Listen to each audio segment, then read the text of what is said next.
مفروضہ اور بتاتا ہوں. قیامت کا ایک کانسیپٹ میں نے ذکر کیا تھا, قیامت جس کا اللہ نے ذکر کیا کہ قیامت کیسے آئے گی. ٹھیک ہے, تو قیامت کا جو کانسیپٹ اللہ نے ذکر کیا ہے نا, وہ یہ ہے کہ جب سور پھونکا جائے گا تو ان کے دماغ پچک جائیں گے. اب دماغ پچک جانے کو ذرا تھوڑا سا ذہن میں رکھنا. To blow up and to suck, یعنی پھونک ماری جاتی ہے, یا تو پھونک ماری جاتی ہے کر کے, یا ہوا اندر کھینچ کے سکشن پمپس کے ذریعے. ٹھیک ہے, اللہ نے ہر چیز کی موت اس کے ساتھ لگا کے بھیجی ہے. سور پھونکنا کوئی ترمپٹ یا کوئی بینڈ یا کوئی باجا یا کوئی بانسری نہیں ہے. It's something which is happening in front of our eyes. پوری یونیورس ہالو ہے, ویکیوم ہے, اور ایئر سفیر نے ہماری اس جو ہے وہ کرۂ ارض کو سنبھالا ہوا ہے. اوزون لیئر نے, اوزون لیئر میں سوراخ ہونے شروع ہو گئے. جس دن اوزون لیئر پھٹی, ہوا تیزی سے باہر نکلے گی, اور جب سکشن پمپ چلتا ہے تو چیزیں پچک جاتی ہیں. ایگزیکٹلی. ٹھیک ہے, اللہ قرآن پاک میں کیا کہہ رہا ہے, ان کے دماغ پچک جائیں گے. آواز کی لہروں سے اگر دماغ پھٹتے ہوتے تو کان پھٹتے, آپ کی یہ اسپائنل کارڈ کے سروائکل میں مسئلہ ہوتا, برین میں اس کا کوئی کانسیپٹ نہیں ہوتا. اناٹومی یہی کہتی ہے. ٹو سکویز, ہوا باہر نکل جائے گی. ہوا باہر نکلے گی تو کیا ہوگا؟ پانی کے اندر کیا ہے؟ H2O. قرآن پاک میں اللہ کہتا ہے پانی ختم کر دیا جائے گا. H2O, ہائیڈروجن اور آکسیجن. اچھا, اللہ سے بڑا سائنسدان بھی کائنات میں کوئی نہیں ہوا. بے شک. Hydrogen highly explosive, oxygen fire agent, دونوں آگ لگانے والی اور آگ کو بڑھانے والے ایجنٹ ہیں. ٹھیک ہے, دونوں ملتے ہیں تو پانی بن جاتا ہے جو آگ کو بجھا دیتا ہے. کمال ہی کی سائنس ہے. صرف اس کی جو ہے نا, اس کی جو اندر اس کے جو چیزیں ہیں, اس کی چیزوں کو سمجھنے کی کوشش کرو. ہائیڈروجن اور آکسیجن, آکسائڈ بریک ہو جائے گا, آکسائڈ بریک ہو جائے گا, ہائیڈروجن علیحدہ ہو جائے گی, آکسیجن علیحدہ ہو جائے گی, پانی ختم ہو جائے گا. پہاڑ روئی کے گالوں کی طرح اڑیں گے. تیسرا کانسیپٹ قیامت کا. اوزون لیئر ختم ہو گئی, پہاڑ ہوا ختم ہو گئی, تو گریوٹی کہاں گئی؟ ختم. گریوٹی کے لیے کیا ضرورت تھی؟ اوزون لیئر اور اس زمین کی جو چیزیں تھی اس کے اندر رہتی تھی جو اس کو رکھ رہی تھی. پہاڑ روئی کے گالوں کی طرح اڑیں گے. اور قیامت کس کو کہتے ہیں؟ باہر سے آنی.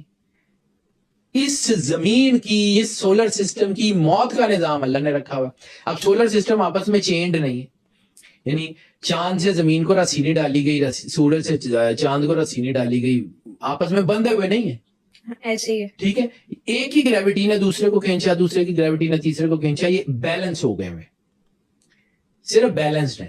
ان میں سے کوئی ایک بھی اس پورے سولر سسٹم میں سے کوئی ایک پلانٹ بھی اپنی آربٹ سے 5 ڈگری لیفٹ یا رائٹ یا فرنٹ یا بیک آ سکتا ہے.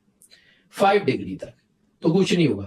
اگر وہ 5 ڈگری سے زیادہ باہر جائے گا تو یہ سارے آپس میں ٹکرا جائیں گے. اور قیامت کس کو کہتے ہیں؟ اب اسی کو بنیاد پہ رکھو اور میں آپ کو پھر اس طرف لے کے جاتا ہوں کہ جس کے بارے میں ذکر کر رہا تھا, مفروضے کی بنیاد پہ. چاند کا بھی دیکھا آپ نے؟ چاند کی انفارمیشن پڑھی ہے؟ یہاں کہیں سمندر تھے, یہاں کبھی اوزون لیئر تھی, یہاں کبھی انسان یا اس سے ریلیٹڈ کسی مخلوق کا وجود تھا. مفروضے ہیں. اب اس کو امیجن کرو, یہ جس پوری قیامت کا ذکر قرآن پاک میں ہے, جس پوری قیامت کا ذکر میں نے, کہیں چاند پہ آ تو نہیں گئی, وہاں پہ اوزون لیئر تو نہیں ٹوٹی, یعنی وہاں پہ سمندر موجود ہے اور وہاں پر جو ہے وہ پانی نہیں ہے, وہاں پہ گریوٹی نہیں ہے. یہ تو آپ کے سب کے قریب ہے نا, روز نظر آتا ہے. کبھی اس کے اوپر سوچ کے تو دیکھو کہ کہیں وہاں قیامت آ تو نہیں گئی, کہیں وہاں کوئی مخلوق تو نہیں تھی. تو ہو سکتا ہے آپ کو آئیڈیا ہو کہ اس سولر سسٹم میں, اس دنیا میں کہیں اور 1,24,000 نبی ہو سکتے ہیں. صرف اس زمین کا اللہ تھوڑی ہے. ہم تو اس پوری کائنات کے انتہائی چھوٹے ترین حصے جس کو ملکی وے کہتے ہیں, اور اس ملکی وے کے بھی انتہائی چھوٹے سے حصے جس کو گلیکسی کہتے ہیں, اور اس گلیکسی کے بھی انتہائی چھوٹے سے حصے جس کو سولر سسٹم کہتے ہیں, اور اس سولر سسٹم کے بھی انتہائی چھوٹے سے حصے زمین کے اوپر رہتے ہیں. اس پوری کائنات میں اللہ کا کون سا راز ہے؟ ہم ہی یہاں بیٹھ کے کیسے ڈٹرمن کر سکتے ہیں؟ ہم ہی یہاں بیٹھ کے کیسے یہ فائنل کر سکتے ہیں کہ یہی ہے؟ تو کہیں چاند پہ قیامت تو نہیں آ گئی؟ کہیں ہو سکتا ہے وہاں پہ کوئی نبی آئے ہوں، کوئی مخلوق ہو، کچھ ہو. ابھی بھی کہا جا رہا ہے کہ جی مارس پہ اسٹیفن ہاکنگ نے یہی نہیں کہا تھا کہ کائنات کے نظام سے چھیڑ چھاڑ مت کرنا، ہو سکتا ہے وہاں تم سے زیادہ مضبوط مخلوق ہو جو تمہیں آگے پکڑ لے. اسٹیفن ہاکنگ میرا خیال ہے کہ بہت لائق آدمی تھا، وہ اتنا عام سا آدمی نہیں تھا کہ اس قسم کی باتیں ایسی مفروضوں کی بنیاد پہ کر جائے. آج دنیا اس کے اوپر ریسرچ کر رہی ہے. ہم نہیں پڑھتے تو بیٹا وہ پرانے جو اسکول ہے نا، میں چونکہ انہیں اسکولوں میں پڑھا ہوں، آج 50 سال ہو گئے. تو وہ جو ہوتے تھے نا اسٹوڈنٹس جن کا دل نہیں کرتا تھا پڑھنے کا، تو ان کی کوشش ہوتی تھی کہ سر نے جو پیپر بنایا نا وہ پیپر ہی پھاڑ دے، نہ پیپر ہوگا نہ صبح ٹیسٹ دینا پڑے گا.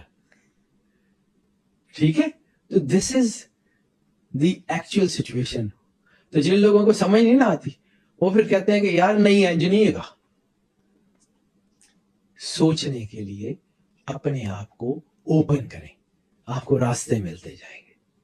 اگر آپ سوچیں گے نہیں تو آپ کو زنگ لگتا جائے گا، آپ ختم ہو جائیں گے. دس از دا ریالٹی.